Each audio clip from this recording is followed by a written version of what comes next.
வணக்கம் நண்பர்களே.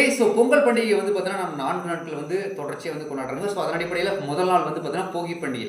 போகி பண்டிகை அன்னைக்கு வந்து பார்த்தீங்கன்னாங்க, பழையன கழிதலும், புதியன புகுதலும். இதுக்கு என்ன மீனிங் அப்படின்னாங்க, பழசெல்லாம் எரிச்சிட்டு புதுசெல்லாம் வந்து பார்த்தீங்கன்னா, நம்ம வந்து கொண்டு வரணும் வீட்டுக்குள்ளார. அதப்போல வந்து பார்த்தீங்கன்னா, நம்மளுடைய கெட்ட எண்ணங்கள், தீய எண்ணங்கள்லாம் வந்து பார்த்தீங்கன்னா, நம்ம விலக்கிட்டு, நல்ல எண்ணங்களை வந்து நம்ம விதைச்சு நல்லபடியாக கொண்டு வரணும் அப்படிங்கிறது முதல் நாளுக்கு. 2வது நாள் வந்து பார்த்தீங்கன்னா, உலக உயிர்களை காத்து சூரிய ஒளி கொடுத்து காப்பாற்றிய சூரிய பகவானுக்கு நன்றி தெரிவிக்கும் விதமாக புது பானை வாங்கி புது அரிசி, அறுவடை செய்யப்பட்ட புது அரிசி, புது வெல்லம் போட்டு வந்து பார்த்தீங்கன்னா நம்ம வந்து சாமிக்கு இது படைக்கிறேங்க.